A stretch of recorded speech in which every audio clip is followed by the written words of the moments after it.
इस बिल को राष्ट्रपति द्रौपदी मुर्मू ने मंजूरी दे दी है। राष्ट्रपति की मंजूरी से पहले वक्फ बिल दोनों सदनों में पास हो गया। आपका क्या कहना है?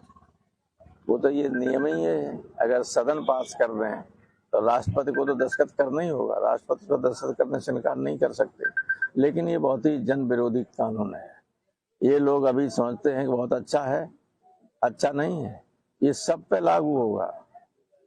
कलेक्टर चाहे जिसकी मंदिर की, मस्जिद की, गुरुद्वारा की, चर्च की जमीन को चाहे जब कह सकता है कि ये नजूल की जमीन है और इस पर हम कब्जा करें। बिहार के उपाध्यक्ष और वरिष्ठ भाजपा नेता कुमार सिन्हा का कहना है कि वक्फ बिल के खिलाफ विरोध करने वालों को देशद्रोही और जेल में शामिल किया जाए। मानसिकता कितनी गंदी है आप समझ लीजिए। ऐसे ही लोग हैं ना, अब उन पर हम क्या कमेंट करें? इस लायक ही नहीं कि उन पर कमेंट करें। वो तो सड़क छाप गुंडों की तरह बात करने वाले ये लोग हैं जो आप पढ़ रहे हैं। तेजस्वी यादव ने वक्फ बिल को असंवैधानिक बताया है। आरएसएस और भाजपा संविधान के खिलाफ। उनका कहना है कि यदि हम राज्य में अगली सरकार बनाते हैं तो बिल को डस्टबिन में भेजा जाएगा।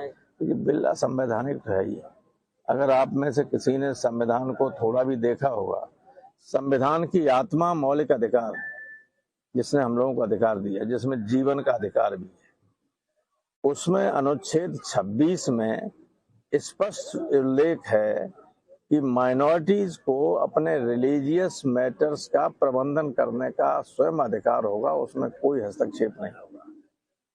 जहां से मौलिक अधिकार शुरू होते हैं भारतीय संविधान में तीसरे खंड में, उसके पहला ही आर्टिकल है 13, जिसमें ये लिखा हुआ है कि इस खंड में जो अधिकार लोगों को दिए गए हैं उनके खिलाफ अगर कोई कानून बनता है वो कानून असंवैधानिक होगा। तो 13 और 26 को एक साथ पढ़ने के बाद न्यायालय में लोग गए हैं, ये टिक ही नहीं सकता। न्यायालय कई बार फैसला कर चुका है कि इस तरह के कामों कोई हस्तक्षेप नहीं कर सकता, असंवैधानिक है। और ये बीजेपी की सरकार तो संविधान को खत्म ही करना चाहती है, इसलिए संविधान के किसी भी पवित्र अंश को भी ये मानती नहीं।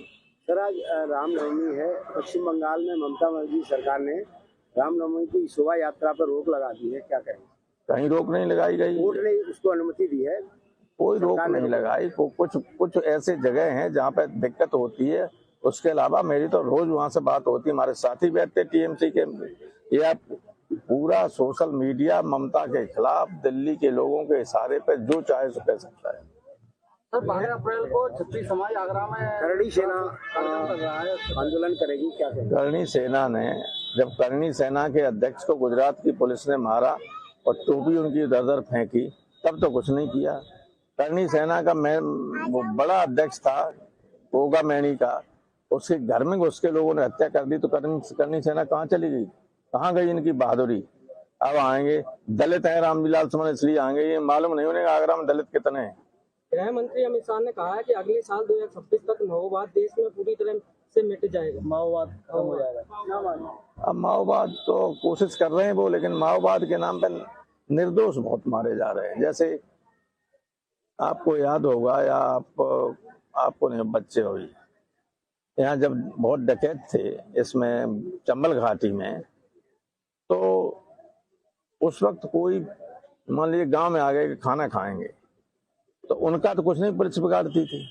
खाना जिसने खिलाया उसको 216 में बंद कर देती। तो उस वक्त 216 धारा थी, अब तो पता नहीं क्या नंबर होगा, हम जानते नहीं। तो इसी तरह से वहां जो नक्सलाइट्स हैं वो किसी गांव में घुस जाते, तो गांव वालों की हैसियत नहीं कि उनको रोक सकें, उन्हें खाना। तो जब पुलिस चारों तरफ से घेर लेती है, गोली चलती है, तो अगर 2 नक्सलाइट मारे जाते हैं तो 10 आम आदमी मारे जाते हैं। सब नक्सलाइट की गिनती में आते हैं।